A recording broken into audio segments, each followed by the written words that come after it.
Have you guys been paying attention? Collectable, the fractional ownership company, has been collecting influencers like you and I collect PSA 10s. And they're just placing them up on the shelf like trophies. Now, a few other content providers have kind of brought this to the attention of others, and I wanted to add my comments and thoughts as well. Now, if you haven't already, please hit the thumbs up button or thumbs down. I don't care, I get them both. Subscribe if you haven't already, or unsubscribe if you have and you're offended. I've been there as well. But I hope you'll at least listen to this and give some thought to what you're doing. Because what's really going on here is a battle for you, the subscriber. Who are you paying attention to? The influencer who is for sale or the influencers who are not? So let's go ahead and dive into the content.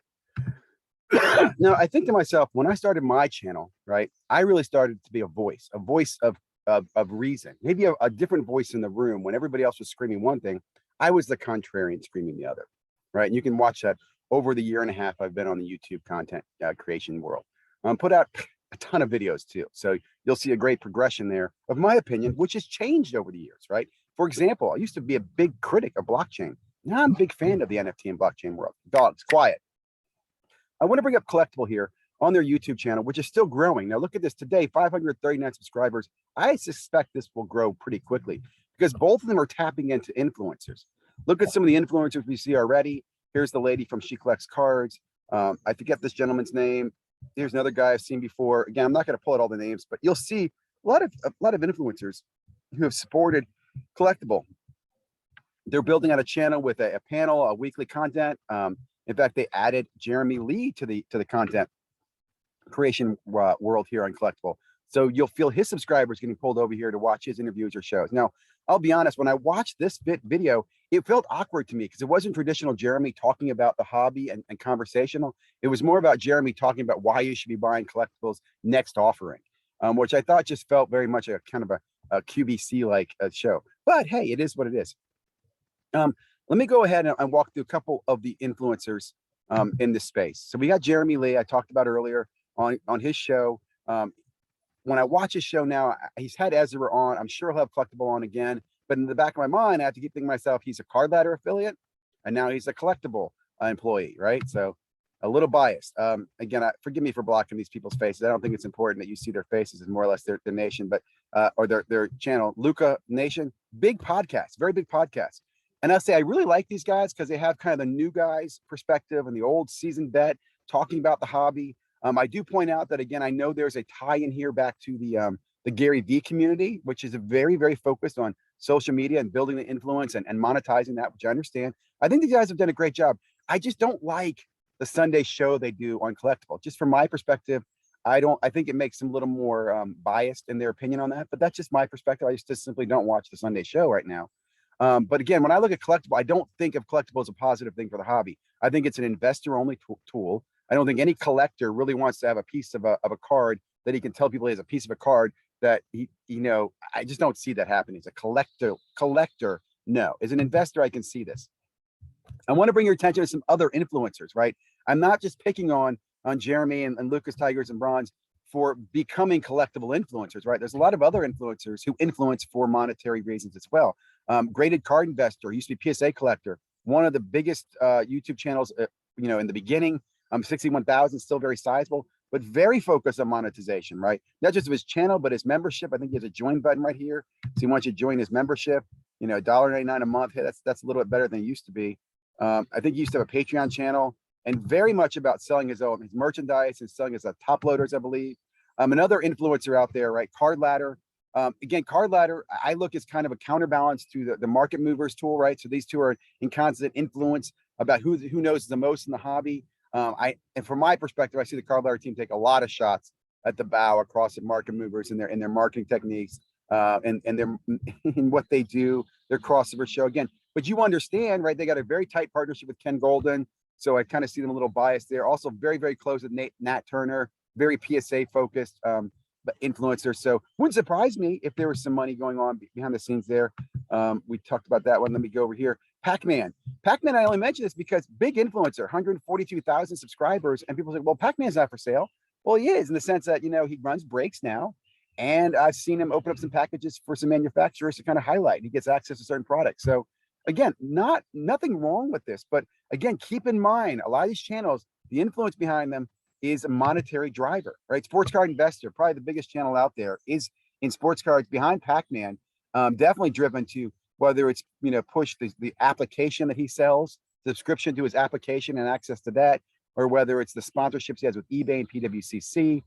He puts out a lot of different content, a lot of different views. I'm sure the YouTube channel itself is generating some good revenue for him. We already spoke about Collectable. A couple that I will say that I look at as kind of watchdogs in the hobby, but still have a bias influencing, monetary piece of that. Extreme Card Breaks, for example, right? He's got, he does these, dissecting a break or frauds or whatever, but he also has a join button. You can join his membership. Now, I think this ties in to his breaking business. He does breaking, so I think you get some benefits to the breaking community when you pay that membership. And I can understand that, right? Maybe preferential shipment or one package or tracking or whatever it might be, insurance. But again, his goal is he is a breaker, breaking first, and he gives you content as well. I think this is a noble thing, though I kind of applaud, because again, he is giving back to the community and kind of in a charity by giving back knowledge to the community, right? Some breakers do other things. I kind of like what he's doing here. Mojo Breaks, another one I really like. They do a lot of stuff giving back to the community as well. I have up here Sports Card Radio, kind of seen as, maybe one of the dark horse watchdogs in the hobby. These guys will call out a lot of stuff. They been a little more recent in their content. Definitely, they're in the hobby as a business. They'll tell you that they're here to buy and sell cards. That's what they do. But I think they're a little bit more, their focus and influence is on their business and growing their business. And they're quick to call out scams or things they see that are wrong in the hobby. I think he has a top list of the top 5 or 10 people that are bad for the hobby.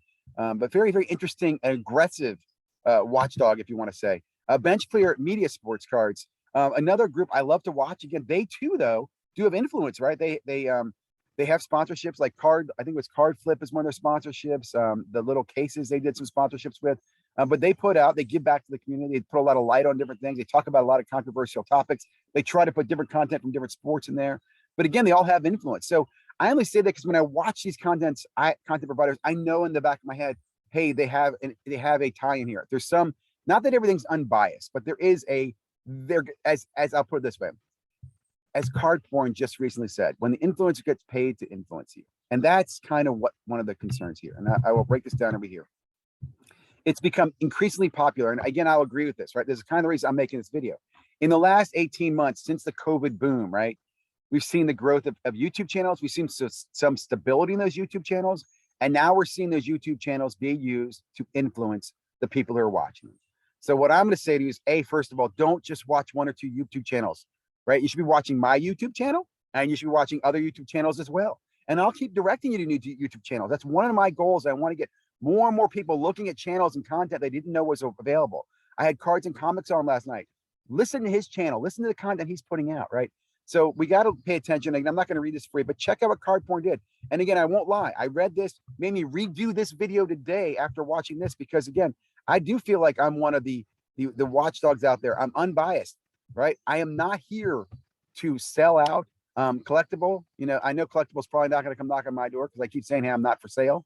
And I'm not. I love some of the technologies I work with. Like I like using ComC. I use StarStock, but I'm critical of them. When I have problems or issues, I let you know about it. I'll let them know about it.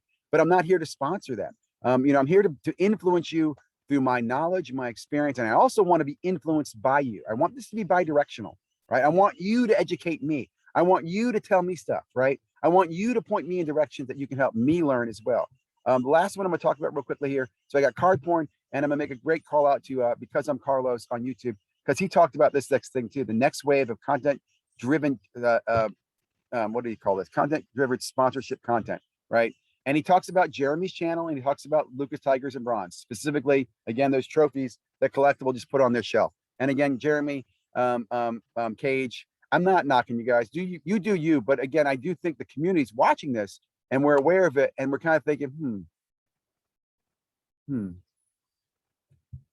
Hope you guys like this video. If you haven't already, please subscribe, all that other cool, stuff, trying to build the content of the channel, trying to get the influence out there. You will not see me sponsoring anything. I'll tell you what I like. I'll give you references to stuff to use if I'm using it, and I'll answer your questions. And we'll be live as much as I can to again keep the hobby growing. Thank you guys. Have a great day.